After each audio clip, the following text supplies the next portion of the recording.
आज परमेश्वर आपसे कहता है, क्योंकि वो वचन अगर उसने कैच किया तो उसके जीवन में और बरकत आ जाएगी। उसी समय परमेश्वर अपने स्वर्गदूत को कहता है, जहाँ उसने उस वचन को कैच किया है उसके जीवन में वहाँ कार्य करना शुरू कर दे। दाऊद भी कहता है कि मैं परमेश्वर की हर दम स्तुति करता रहूंगा। और जहाँ परमेश्वर की स्तुति होती है वहाँ शैतान का कुछ नहीं चलता है। किसी बड़े काम के लिए आपको चुना है परमेश्वर ने, इसलिए बड़े बड़ी चुनौती आती है, बड़े बड़े चैलेंजेस आते हैं। सब जो उत्साहित है परमेश्वर का नया वचन सुनने के लिए, आज परमेश्वर आपके लिए क्या लाया है पता है?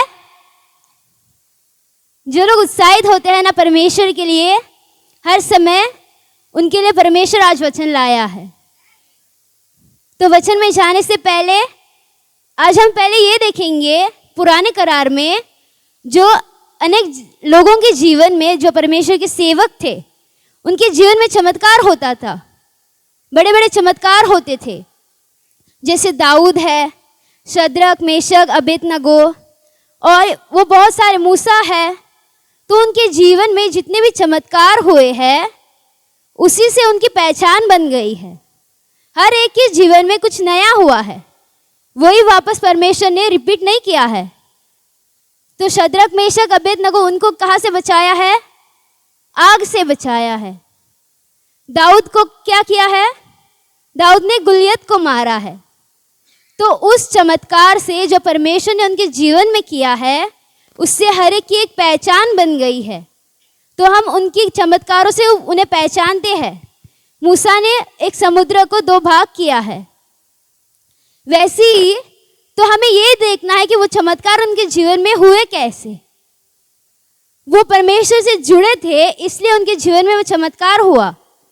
अगर वो परमेश्वर से वो रिलेशनशिप उनका नहीं था तो वो नहीं होता। वो परमेश्वर के सेवक इसलिए बने ताकि परमेश्वर उनके दौरान लोगों की जान बचाए, लोगों को अपनी पहचान दिखाए, उन लोगों को इस्तेमाल करके। तो अगर आपके भी जीवन में वैसा ही होना है, हर एक के जीवन में एक अलग अलग चमत्कार हो सकता है। क्या आप विश्वास करते हो ये बात पर? तो परमेश्वर हर समय नया करता है ना, तो आपके भी जीवन में, आपके परिवार में, शायद आपके जीवन में कुछ अनोखा हो सकता है और परमेश्वर कर भी सकता है अगर आपको विश्वास है तो अगर वो होना है, वो गवाही आपके जीवन में एक अनोखी गवाही बननी है, तो आपको क्या करना पड़ेगा? परमेश्वर से जुड़े रहना है, चाहे कुछ भी हो जाए। दिन रात हमारे मुंह के ऊपर परमेश्वर की स्तुति होनी चाहिए। हर समय जब हम काम करते हैं या फिर कुछ भी किसी से बात करने की बजाय परमेश्वर की स्तुति करें। हम परमेश्वर की स्तुति करना मतलब क्या? उसका धन्यवाद देना कि परमेश्वर तू महान है, तूने हमें इस नए दिन को दिखाया है। ये भी एक बहुत बड़ा चमत्कार है ना कि हमें सुबह उठे, वरना कई लोग तो रात को सोते हैं और दिन को उठते ही नहीं है। तो ये सबसे बड़ा चमत्कार हमारा उस दिन का होता है। तो हम जब उठते हैं तो पूरे दिन हमें परमेश्वर को धन्यवाद देते रहना है। और अगर धन्यवाद देना नहीं आता है तो टंग्स में प्रार्थना करो, अगर प्रार्थना करना नहीं आता है तो। और वरना प्रार्थना नहीं आता है तो बस परमेश्वर को कहो कि तू महान है, तूने इस सृष्टि को बनाया है। तो जो जो उसने किया है उसकी महिमा उसी से होती है और वो खुश होता है। उसी से हम बार बार हम परमेश्वर की स्तुति अपने मुंह के ऊपर करते रहते हैं। तो एग्जाम्पल मैं एक पहले देती हूँ कि स्तुति क्यों करनी चाहिए। जब कोई कहाँ जाने के लिए तैयार हो जाता है और पूरे परिवार सब तैयार हो जाते हैं, या शादी के लिए जाने के लिए या फिर किसी की बर्थडे पार्टी जाने के लिए तैयार होते हैं, अगर आपके ही घर वालों ने आपको कॉम्प्लीमेंट किया कि आज तुम बहुत अच्छे लग रहे हो, ये उस पर बहुत अच्छे से सूट हो रहा है, तो आपको कितना अच्छा लगेगा, है ना, कि तुम्हारी चॉइस अच्छी है।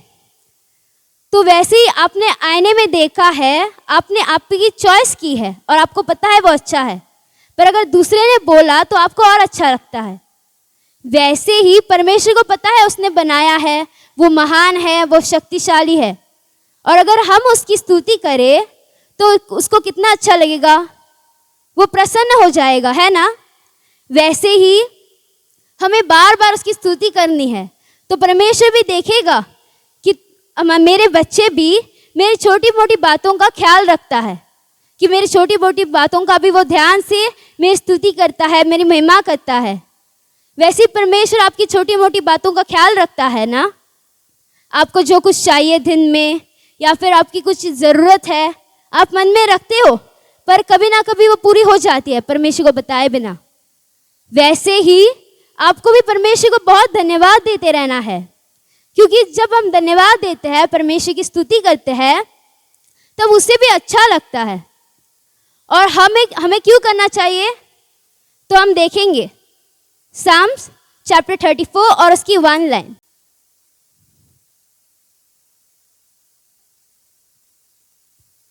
तो यहाँ पर क्या कहा है, दाऊद ने कहा है ना कि मैं निरंतर परमेश्वर की स्तुति करता रहूँगा, मेरे मुंह से उसकी स्तुति कभी बंद नहीं होगी।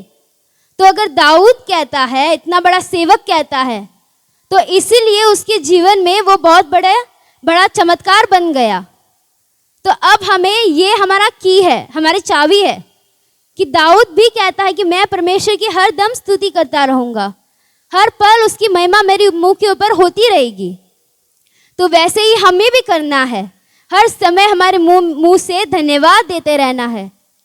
और एक बात है, जब हम धन्यवाद देते रहते हैं, तब हमारे मन में क्या आता है, सिर्फ परमेश्वर ने जो अच्छा किया है हमारे जीवन में, या फिर आजकल के जो दिन में जो हमें उठाया है, तो हमारे मुंह से जो निकलता है वो पहले हम मन में सोचते हैं, उसके बाद हमारे मुंह से आता है। तो वैसे ही हमारा मन भी सिर्फ परमेश्वर की स्तुति से भरा रहेगा। बार बार हम परमेश्वर की स्तुति करते रहेंगे, तो शैतान भी हमारे मन में कुछ बुरा नहीं डाल पाएगा, वो कुछ नेगेटिव नहीं ला पाएगा। क्यों? हमारे मुंह में, हमारे मन में सिर्फ परमेश्वर की स्तुति होती है, और जहाँ परमेश्वर की स्तुति होती है वहाँ शैतान का कुछ नहीं चलता है। आमीन। एक कहानी बताती हूँ। एक कलीसिया थी और उस कलीसिया में एक पास्टर था, और कई महीने हो गए एक औरत आ रही थी, और वो औरत ऐसी थी, जब जब पास्टर बोलता था तब वो हालेलुया प्रेज द लॉर्ड बोलती थी। हर समय पास्टर का एक सेंटेंस खत्म हुआ, हालेलुया प्रेज द लॉर्ड, हर समय वो बोलती रहती थी। और कई महीने हो गए, तो एक दिन क्या हुआ, पास्टर सोचने लगा कि मैं एक दिन इस औरत को मिलूंगा, बार बार हालेलुया प्रेज द लॉर्ड बीच बीच में बोलती रहती है। तो एक दिन पास्टर उसे मिला और पास्टर ने उस औरत से बात की। पास्टर ने उस औरत से इतना कहा, तुम बार बार जो हालेलुया प्रेज द लॉर्ड बोलते हो ना, थोड़ा एक संडे चुप हो जाओ, क्योंकि जब मैं बोलता हूँ तुम मुझे भी कंफ्यूज कर देते हो। हर बार बोलने से मैं जो आगे बोलने वाला हूँ मैं वो भूल जाता हूँ तुम्हें देखकर, कि तुम बार बार खड़े होकर बोलते हो हालेलुया प्रेज द लॉर्ड।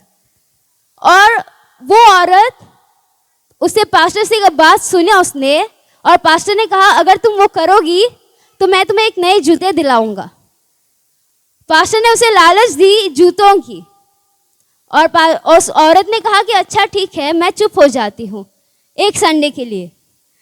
और बाद में वो घर गई और पास्टर भी अपने घर गया।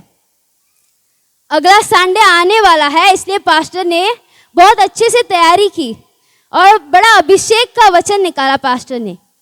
और वचन निकालते निकालते पास्टर मुस्कुराता रहा कि अगले संडे वो औरत तो कुछ नहीं बोलेगी और अगले का वचन मेरा बहुत अच्छा और पावरफुल हो जाएगा।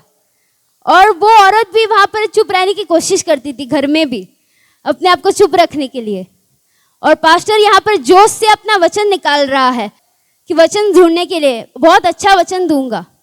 और दिन बीत गए और संडे आया, सब वर्शिप हो गई, सब हो गई। पास्टर स्टेज पर आया। स्टेज पर आते ही भीड़ में पास्टर ने उस औरत को देखा कि वो वहाँ पर बैठी है, और पास्टर बोलने लगा अब तो ये चुप बैठेगी, अब मैं वचन ठीक से दूंगा। पास्टर ने अपना प्रचार शुरू किया और वो औरत वहाँ पर अपने आप को कंट्रोल कर रही है। पास्टर मुझे जूते देने वाला है, चुप हो जाओ। वो अपने आप को कैसे करके भी चुप रखने की कोशिश कर रही थी वहाँ पर, और पास्टर यहाँ पर वचन देने लगा। धीरे धीरे पास्टर अपने अंदर से आग से वो वचन आने लगा। जैसे परमेश्वर उसके जीवन में उसके मुंह से वो वचन देता रहा, पास्टर और आग से और अभिषेक से वो वचन देने लगा। और वो औरत वहां पर बैठकर अपने आप को चुप हो जाओ कर रही थी वहां पर। और वो हुआ यूं कि पास्टर वचन देता रहा और बड़ी जोश से पास्टर ने एक वचन दिया और वो औरत वहां पर खड़ी हो गई और बोलने लगी सबके सामने, मुझे जूते मिले या ना मिले, हालेलुया, प्रेज द लॉर्ड। और तभी सब लोग उसे घूरने लगे और वो सब लोग हंसने लगे। वो सोचने लगे कि इसे जूते के बारे में क्या पता है, अब वो जूते के बारे में क्यों सोच रहे हैं वहां पर। और पास्टर यहाँ पर उसे देखकर चुप हो गया, वो सब भूल गया जो वो लाया था और उसे वो सिर्फ देखता रहा। अब मैं तुम्हें ये बताना चाह रही हूँ कि वो औरत अपने आप को चुप क्यों नहीं रखी, क्यों चुप नहीं रख पाई वो, क्योंकि वो जानती थी परमेश्वर के वचन में पावर है। और वो जानती थी अगर मैंने अब वो वचन को कैच नहीं किया तो मुझे वापस नहीं मिलेगा वचन, क्योंकि परमेश्वर हर समय नया देता है। हर समय परमेश्वर अपने सेवक को इस्तेमाल करता है और जो लोग आते हैं उनके दौरान से वो संदेश देता है। अब अगर ये संदेश आज आया है, उसी टॉपिक पर अगर मैं अगली बार करूं तो वो सेम वचन नहीं आएगा, परमेश्वर कुछ अलग देगा। वैसे ही जब जब वचन आता है हमें कैच करना है। अगर हम कैच नहीं करेंगे तो वो सबसे कीमती चीज़ जो परमेश्वर अपना आशीष अभिषेक हमें जो देना चाहता है हमारे जीवन में, वो हम खो देते हैं। तो वो औरत जानती थी उस वचन का कीमत, वो जानती थी वो वचन सोने से भी ज़्यादा कीमती है, क्योंकि वो वचन अगर उसने कैच किया तो उसके जीवन में और बरकत आ जाएगी और आशीष आ जाएगा। इसीलिए उस औरत ने जोर से बोला उस वक्त, वो शर्माई नहीं, कौन मुझे देख रहा है, क्या बोलेगा, ये क्या बोल रही हूँ मैं, उसने डायरेक्टली बोल दिया। तो वैसे ही अगर आपके मन में आता है बोलना, आमीन बोलने के लिए आता है, तो वहाँ बोलना चाहिए, क्योंकि परमेश्वर आपके मन में डालता है, तुम बोलो उस समय। और जब आप कैच करते हो उसी समय परमेश्वर अपने स्वर्गदूत को कहता है, जहाँ उसने उस वचन को कैच किया है उसके जीवन में वहाँ कार्य करना शुरू कर दे। तो वैसे ही आज का वचन किसी ने कैच किया है, अपने लिए रखा है, तो उसके जीवन में कार्य करेगा आज से। आमीन। तो आज का वचन यहाँ ही समाप्त कर देती हूँ। धन्यवाद।